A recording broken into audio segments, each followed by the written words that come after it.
Assalamualaikum warahmatullahi wabarakatuh.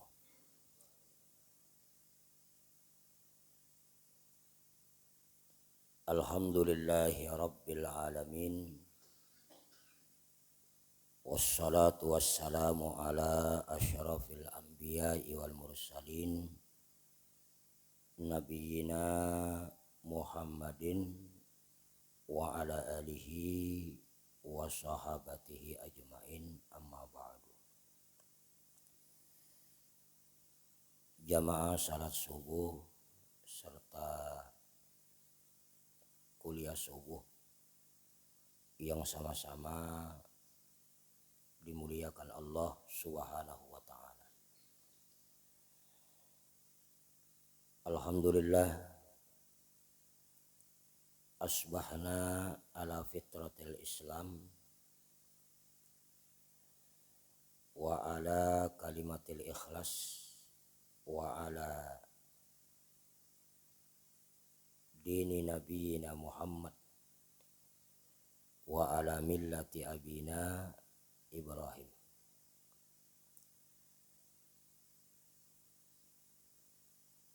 Kemudian kelanjutan dari hadis yang kita perbincangkan malam tadi, setelah mengucapkan ikrar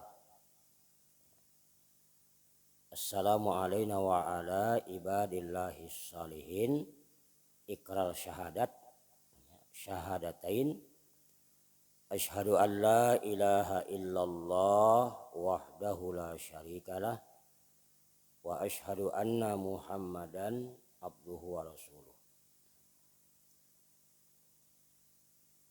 Kata Nabi, summa liyatakhayyar minad du'a a'jabahu ilaihi fayadau. Jadi setelah sampai pada abduhu wa rasuluhu, hendaklah dia memilih doa yang dia sukai. Kemudian dia berdoa dengan doa tersebut.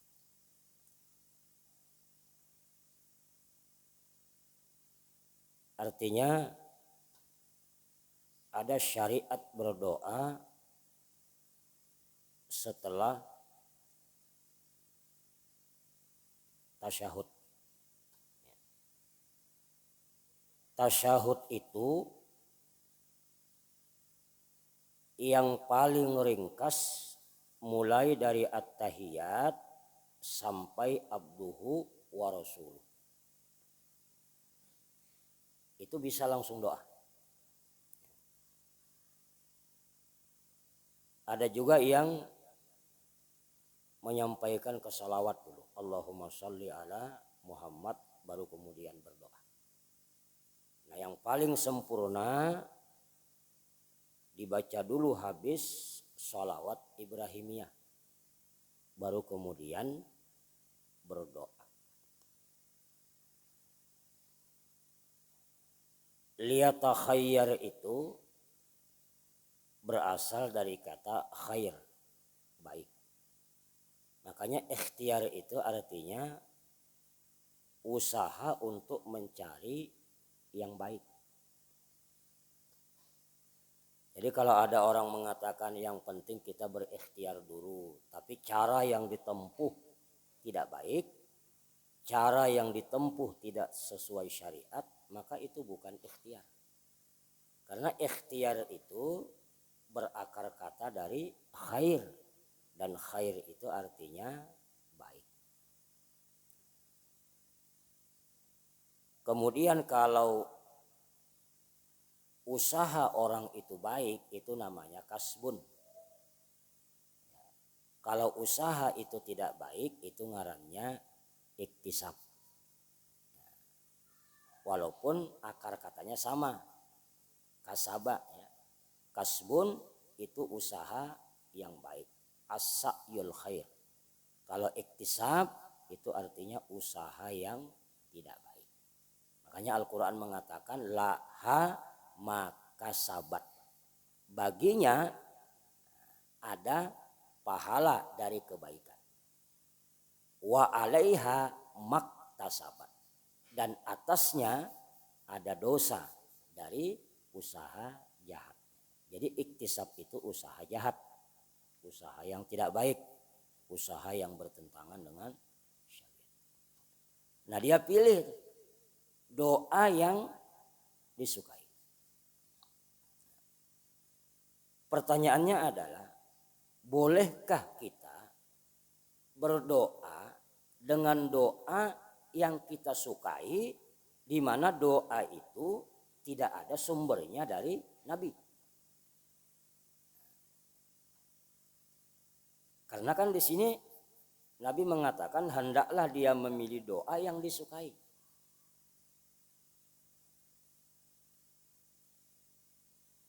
Nah, sebahagian ulama mengatakan kata-kata Nabi yang mengatakan liyatakhayyar minad du'a ajabahu ilaihi fayada'u, itu menunjukkan kemutlakan doa. Jadi doa itu tidak harus yang pernah dibaca oleh Nabi. Jadi boleh saja kita baca doa minta dari urusan dunia atau urusan akhirat setelah tasyahud itu. Urusan dunia misalnya, ya Allah berikan ulun istri yang cantik. Urusan dunia. Dan ini terdapat di dalam kitab Sifatus Shalah karya Asy-Syaikh Ibnu Utsaimin. Ibnu Utsaimin itu mengatakan boleh kita minta dari urusan dunia seperti ya Allah berikan ulun mobil. Ya Allah berikan ulun wanita yang cantik, istri yang salehah, istri yang cantik. Ya Allah jadikan anak-anak ulun ini sukses dalam karir. Itu urusan-urusan dunia. Karena kita senang dengan doa itu, baca. Jadi memang ada kalangan-kalangan kibar ulama besar juga yang membolehkan. Jadi memutlakkan itu. Karena a'jabahu, yang dia sukai. Yang dia sukai. Hanya saja Ibnu Utsaimin itu menggarisbawahi doa-doa yang kita sukai itu hendaknya kita baca setelah membaca apa yang diperintahkan atau dicontohkan Nabi. Misalnya berlindung dari yang 4 itu dulu. Ya. Allahumma inni a'udzubika min adzabi jahannam. Karena tidak ada yang lebih penting bagi kehidupan seorang hamba kecuali selamat dari neraka. Wa min adzabil qabri, azab kubur. Kenapa kita berlindung dari azab kubur? Karena kata Utsman bin Affan, kalau kita selamat dari fitnah kubur ini, maka itu artinya perjalanan selanjutnya akan lebih mudah. Tetapi kalau misalnya di kubur ini sudah bermasalah, maka selanjutnya itu jangan minta kemudahan, akan lebih susah. Ya, perjalanannya kan panjang. Jadi penentuannya di kubur itu. Makanya Utsman bin Affan itu setiap melihat kubur pasti nangis. Setiap melihat kuburan nangis. Ditanya oleh sahabat kenapa? Ya karena ini penentuan.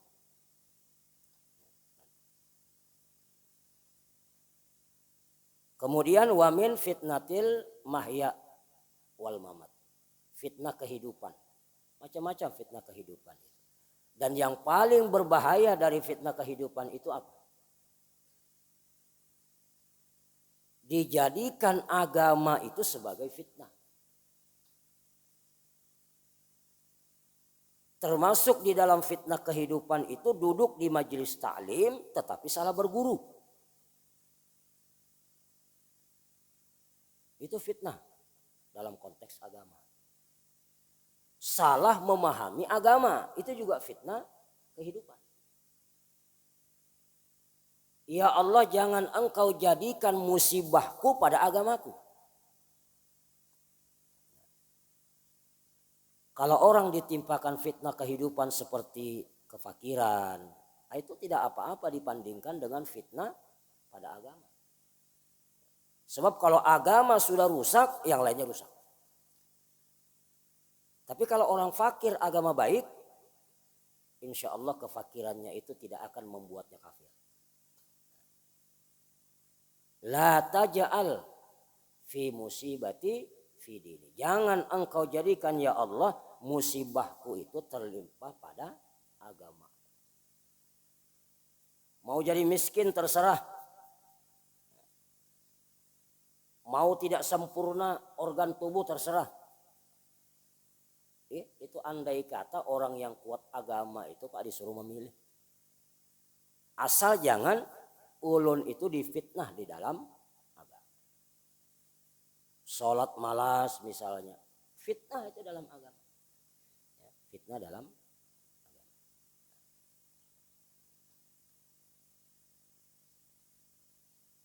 Jadi waktu membaca sifat sholat karya Utsaimin itu minta, kaget kok bisa ya minta perempuan istri cantik gitu ya. Makanya kan di sini disebutkan masyru'iyatud du'a ba'da tasyahhud wa qabla salam bima syaa min umurid dunya wal akhirah. Nah, jadi boleh minta kita berdoa di dalam doa yang kita baca setelah tasyahud dan sebelum salam dari urusan-urusan dunia dan akhirat. Lakin mahalluhu malam yakun fihi ismun. Nah, selama doa itu tidak mengandung dosa. Doa mengandung dosa itu misalnya, jadi kita ini misalnya ada masalah dengan tetangga ya. Maka hari ini ada pengantin misalnya. Nah, jadi berdoa dalam sholat subuh. Ya Allah, mudahan hari ini jangan engkau pertemukan ulun lawan tetangga ulun. Ya. Mun ulun ada di situ, palingkan iya ya Allah. Atau misalnya ulun hendak ke situ, palingkan ulun bila ini ada di situ. Berdoa memutus silaturahim kalau boleh. Wa ila dzalika dzahabal jumhur. Nah, jadi kebolehan berdoa meminta urusan-urusan dunia dan akhirat itu adalah diperpegangi oleh mayoritas ulama. Jadi mayoritas ulama itu mengatakan kebolehan. Ya, mengatakan kebolehan. Wa qala Abu Hanifah la yajuzu illa bid-da'awat al-ma'thura fil Qur'ani awis sunnah aw ma yushbihu alfazal Qur'an wa la yad'u bima yushbihu kalaman. Nah, sementara Abu Hanifah dan ulun melihat divisi fatwa tarjih Muhammadiyah itu lebih merujuk kepada pendapat Abu Hanifah yang tidak membolehkan untuk membaca doa-doa ya setelah tasyahud itu kecuali doa-doa yang pernah dibaca oleh Nabi. Nah, doa-doa yang dibaca Nabi itu kan banyak. Di antaranya tadi seperti yang diajarkan kepada Abu Bakar, Allahumma inni zalamtu nafsi zulman katsiran wa la yaghfiru dzunuba illa anta. Faghfirli maghfiratan min indik warhamni innaka antal ghafurur rahim. Nah, itu jelas. Ini boleh dibaca setelah tahiyat awal dan boleh dibaca setelah tahiyat akhir.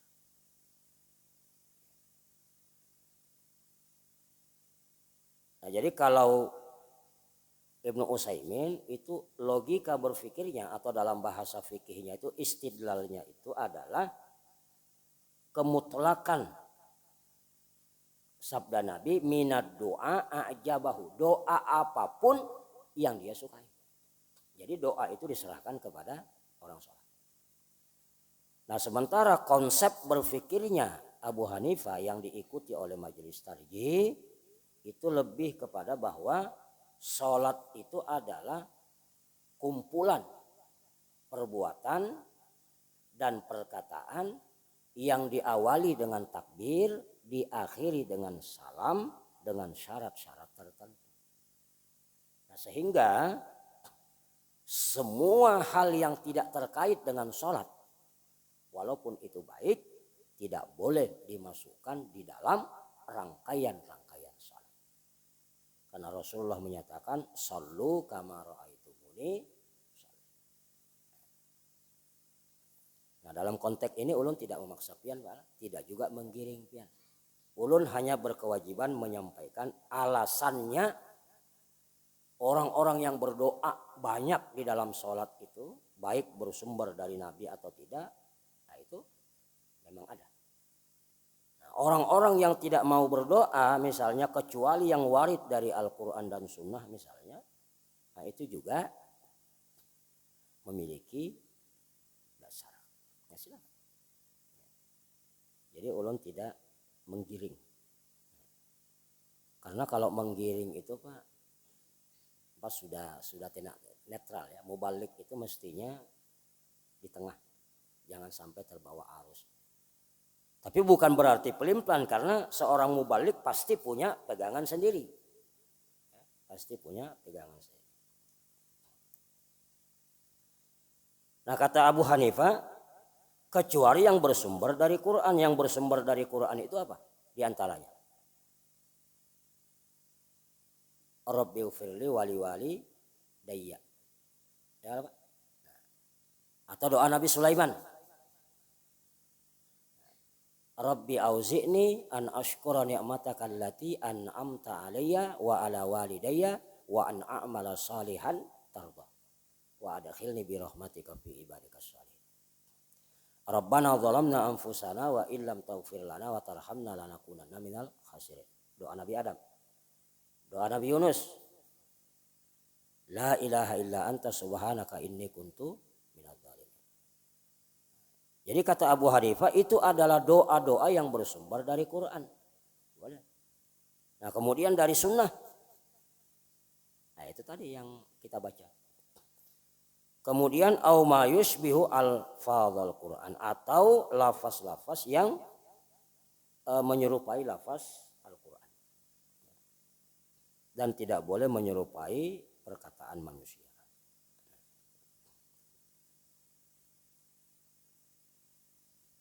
Nah, jadi Pak, ada juga Pak, ulun itu pernah melihat di salah satu YouTube ada orang mengatakan penceramah ya. Cuma kita hargailah pendapatnya itu.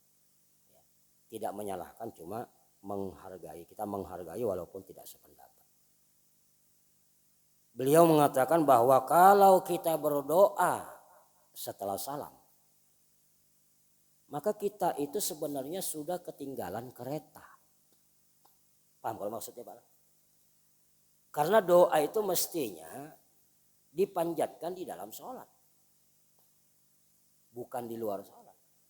Nah, kalau kita sudah salam berarti sholatnya selesai. Nah, jadi ulun berasumsi sangat yakin bahwa pendapat beliau ini benar-benar dipengaruhi oleh pendapat Syekh Ibnu Utsaimin yang mengatakan bahwa berdoa setelah sholat itu tidak disyariatkan. Nah, dalam konteks seperti ini Pak, kita tidak bisa menyalahkan. Ya, itu hak. Pendapat itu tidak bisa disalahkan. Itu hak. Ya. Silakan saja Pak. Sedangkan Devisi Tarji mengatakan yang kita baca di dalam sholat itu terkait dengan pertanyaan, bolehkah kita mendoakan kedua orang tua di dalam sholat? Maka dijawab, ya, dijawab bahwa yang kita baca di dalam sholat itu adalah bacaan-bacaan yang sudah ditetapkan, termasuk doa-doa yang pernah dibaca oleh Nabi baca. Selain itu jangan. Kalau misalnya mau mendoakan kedua orang tua, maka lakukanlah setelah sholat. Jadi yang menyuruh berdoa setelah sholat selain dari doa-doa yang pernah dibaca Nabi itu ada juga. Sementara yang mengatakan kada boleh ada juga. Nah, cuma menariknya Syekh Saleh Fauzan itu mengatakan bahwa berdoa setelah sholat itu disyariatkan. Kenapa? Karena berdoa setelah sholat itu masih berada dalam aura ketaatan. Kita baru saja selesai melakukan satu ibadah. Baru selesai melakukan satu ketaatan. Maka selesainya kita dari satu ketaatan dalam hal ini sholat, itu auranya masih terasa. Setelah sholat itu kan masih aura-aura ibadah. Maka itu akan makbul. Itu akan. Nah sekali lagi ulun tidak menggiring Pak. Jadi silakan hendak berdoa. Yang jelas berdoa itu baik. Orang yang berdoa itu walaupun doanya tidak dikabulkan, tetapi dia sudah melakukan satu ibadah. Jadi dikabulkan atau tidak dia sudah dapat pahala. Pahala beribadah. Apalagi kalau dikabulkan luar biasa. Jadi kita berdoa itu pertama beribadah, yang kedua minta. Karena tidak ada yang merubah takdir kecuali doa. Jadi doa itu Pak bisa merubah takdir. Kalau takdirnya takdir muallak, bukan takdir mubram. Jadi takdir itu dua. Ada yang mubram tidak bisa lagi dirubah, ada yang muallak. Nah, itu bisa dirubah. Itu dengan doa. Cuma pengabulan doa itu tidak mesti harus sesuai dengan kehendak. Karena Allah lebih tahu dengan apa yang kita perlukan. Kadang-kadang Allah kabulkan doa itu melalui apa? Melalui apa yang kita kehendaki. Kita memohon ya Allah berikan ulun anak, lahir anak. Sebahagian orang ada yang memohon ya Allah berikan ulun anak sampai berpuluh tahun. Ada juga diberi-beri. Jadi dia merasa seolah-olah doanya tidak dikabulkan. Padahal belum tentu. Yusrib anhusu. Allah kabulkan doanya melalui apa? Dihindarkan dari berbagai kejahatan. Dihindarkan dari berbagai. Yang seharusnya Pak, doanya itu dikabulkan ya, sesuai dengan keinginan. Tetapi menurut catatan orang ini pada tanggal sekian, ya, pada tanggal sekian itu ditabrak mobil. Nah karena Allah kabulkan doanya untuk memberi anak itu, ya, Allah tidak memberikan sesuai kehendak, tetapi pengabulan doa pemberi anak itu dialihkan ke diselamatkannya dia dari maut. Makanya pian mungkin kadang-kadang melaju pala di jalan raya itu tiba-tiba ban kempes. Yang pertama kali pian ucapkan apa Pak? Ketika tiba-tiba Pak ban kempes. Maka mengejar waktu gitu kan. Kira-kira yang keluar pertama kali apa? Itu rekayasa Allah. Sebab kalau misalnya diteruskan lancar, di situ ada mobil tronton yang siap menabrak kita. Yang menurut catatan mati. Tapi Allah kabulkan doa yang kita minta berpuluh tahun, ya Allah berikan ulun anak, berikan ulun anak. Tapi tidak diberikan sesuai kehendak, dirubahnya dialihkan ke situ. Sehingga ban kita kempes, kita selamat dari ditabrak tronton. Nah pernahlah kita. Jadi musibah-musibah apapun sebenarnya ada sesuatu yang kita tidak tahu apa di depan itu. Orang melaju, tiba-tiba. Kenapa nih? Baik aja coba karena mau Pak. Semakin digas semakin pelan. Andai kata ini sepeda motor sempurna saja, mungkin di depan situ ada yang mencelakakan kita. Akan kita kada tahu seperti itu. Yusrab anhusu. Atau Allah simpan, Allah tabung di akhirat nanti karena Allah itu tahu engkau akan sangat memerlukan ini nanti di akhirat. Allah simpan sebagai tanda kasih sayang. Nah jadi berdoa itu walaupun andai kata nih belum terlihat hasilnya, paling tidak kita sudah beribadah. Jadi jangan rusak ibadah itu dengan gerunum-gerunum. Ulun ini sudah 10 tahun berdoa, ya kayak pang. Dia tidak merasa kalau selama ini lebih banyak sehatnya daripada masuk rumah sakit.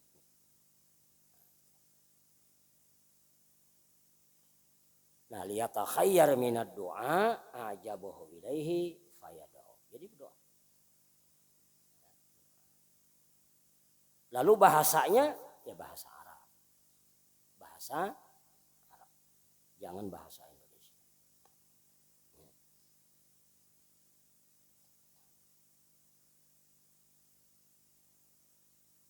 Kemudian wujubu qiraatit tasyahhud fi mawdi'ihi fi shalah wa hiya ruknun fi raqatil akhirah wa sunnah fi raqatis tsaniyah. Jadi tasyahud itu ya, termasuk rukun di rakaat yang terakhir. Ya, di tahiyat akhir maksudnya. Tetapi sunnah pada tahiyat awal. Nah, makanya kan kalau ketinggalan tahiyat awal itu, pian sudah naik, ketinggalan tahiyat awal sudah naik sempurna, jangan duduk. Karena kalau pian duduk keliru. Kalau pian paham ilmunya batal sholatnya. Ya kadang-kadang imam itu lupa tahiyat awal naik Allahu Akbar sudah sempurna. Lalu kemudian ditegur imam subhanallah turun. Ditegur makmum turun. Keliru, mestinya imam memberikan kode. Ya, kalau sudah berdiri Pak. Banyak orang lihat sudah naik nah.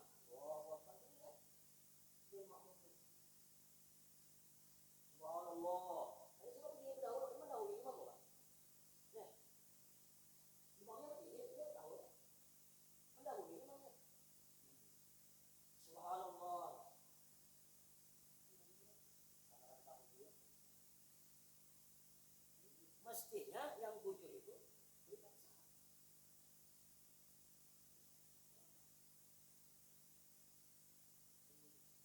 Kenapa? Kalau imamnya turun, imamnya tidak kata makaiman para yang sudah sempurna berdiri.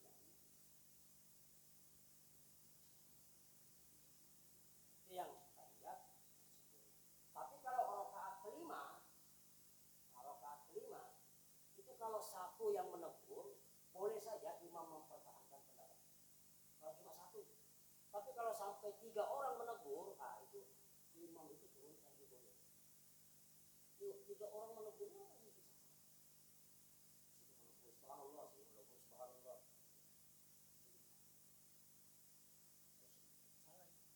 Kalau sampai 3 orang yang menegur, imam harus.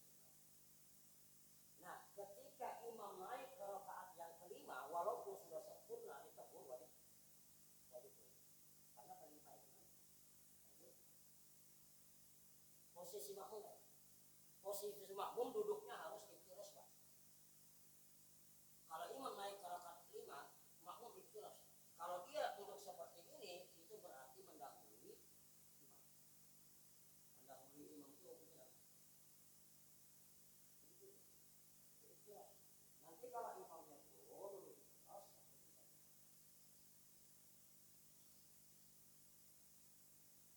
Ada juga orang imamnya naik ditegur karena mau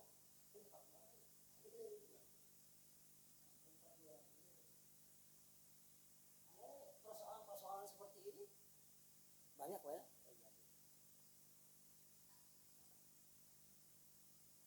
Tetapi kalau misalnya tasyahud akhir, nah itu rukun disebutkan di sini rukun. Kalau di Sahih Fiqhus Sunnah disebutkan wajibatus sholat. Nah, jadi memang para imam itu ada yang membagi sholat itu menjadi 3. Pertama rukun sholat, yang kedua wajibatus sholat, yang ketiga sunanus sholat. Ada juga yang membagi 2 saja. Bila kadar rukun sunnah. Bila kadar rukun sunnah. Di antara hal-hal yang diwajibkan di dalam sholat itu, bagi yang berpendapat ada wajibatus sholat, misalnya membaca doa iftitah. Jadi kalau sengaja meninggalkan doa iftitah itu harus diganti dengan sujud sahwi. Kalau tidak membaca doa iftitah, karena doa iftitah itu termasuk wajibatus sholat. Ya, wajibatus sholat. Bagi yang membagi sholat menjadi 3, rukun, wajib, dan sunnah. Tapi kalau dalam mazhab Syafi'i kan 2 saja. Bila kada rukun sunnah, berarti kan iftitah termasuk. Nah, saya kira seperti itu aja tambahan. Mudah-mudahan yang sedikit ini menambah wawasan kita, menambah pengetahuan kita. Adakah yang mau ditanyakan? Oke, silakan Pak, maju. Oke. Oke.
Yang banyak kejadian itu yang naik tahiyat ditegur turun. Bahkan ini Pak kejadian fakta. Fakta kawan sekaligus murid ulun di pesantren dulu. Dia kan kebiasaan di pesantren itu kada kunut Pak subuh. Suatu hari waktu dia sudah jadi ustadz, disuruh mengisi ceramah di satu tempat. Pokoknya di situ aja orang berkunut. Oh, dia bertahan tidak berkunut. Jadi ya sudah. Sami Allah, rakaat kedua, sami Allahu liman hamidah. Turun. Allahu akbar. Begitu turun, ditegur makmum. Subhanallah, maksudnya pian kada berkunut, naik pulang. Naik pulang, Pak. Naik pulang. Naiknya untuk apa? Untuk berkunut. Oh, bayangkan. Ini kan luput. Sudah masuk ke rukun,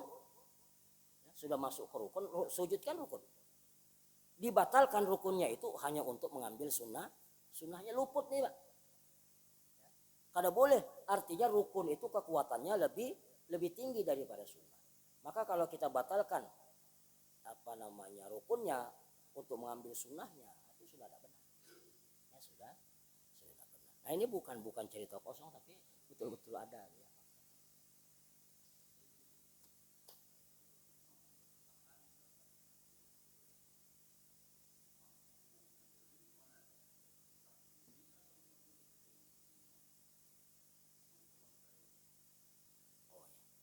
Mestinya ya yang ulun tadi jarun mestinya kan umpat imam, karena kekuatan mengikuti imam itu jauh lebih di atas daripada sunnah.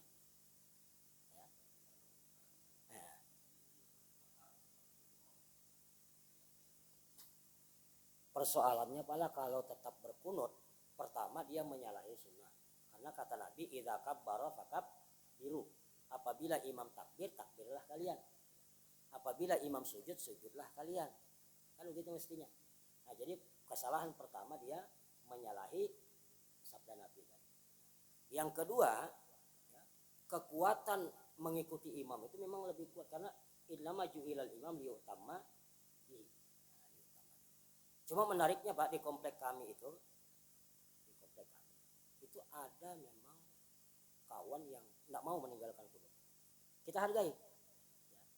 Nah, jadi persoalannya bila ulun imam atau kekawanan lain imam yang jadi pernah kejadian kita biasa kan sami Allahu liman hamidah rabbana walakal hamdu. Paling panjang hamdan thayyiban mubarakan. Karena kita kada tahu ini masih berkunut tuh. Masih berkunut Pak. Kita baca subhanallah 3 kali misalnya. Begitu kita duduk di antara dua sujud, ya baru turun. Nah, ini kan ilmu sulisi ngarannya. Ilmu sulisi tahu ilmu sulisi Pak. Jadi diakali Pak supaya dia tidak lari dari langgar itu, supaya tetap di situ diakali. Caranya seperti apa? Kita yang jadi imam ini bertahan itu. Bertahan sekira-kira. Nah, ini habis itu sekira-kira. Karena diberi penjelasan juga tidak akan masuk. Dia sudah yakin seperti itu, dia sudah. Kita yang mengalah.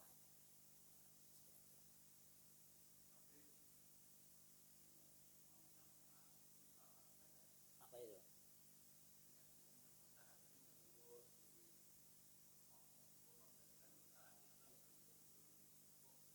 Tidak, karena ini bertahan sebentar dalam sholat itu kan termasuk kunutus sholat.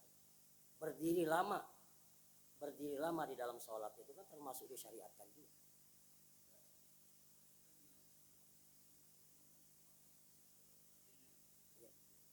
Tidak salah. Tidak salah. Jadi berdiri lama itu sebenarnya kunut juga Pak ya. Nah, berdiri lama itu sebenarnya kunut juga. Jadi kunut itu 3 artinya. Kita ini sebenarnya berkunut juga. Pertama berdiri lama di dalam sholat ya kunut. Berdoa setelah bangkit dari ruku yang kedua itu juga kunut.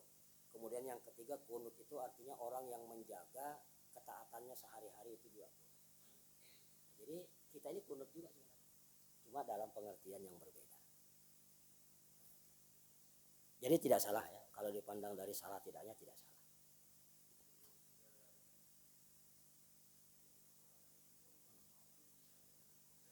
Iya, boleh. Memang karena ada riwayat ya, yang menyuruh. Nah, sebab kalau tidak diberi kode, nggak paham. Itu terserah. Ya. Iya, boleh seperti ini. Cuma artinya berilah kode yang sekira-kira tidak menjadi bahan olok-olokan. Kan gitu ya. Jadi bagaimana imam sebijaksana imam itu mengkaji ini nanti begitu keluar sana. Sengaja menyinggung yang masih.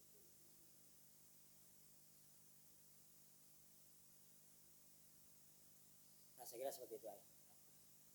Ini saja Pak. Jadi segala kekurangannya ulun mohon maaf. Billahi taufiq wal hidayah. Assalamualaikum warahmatullahi wabarakatuh.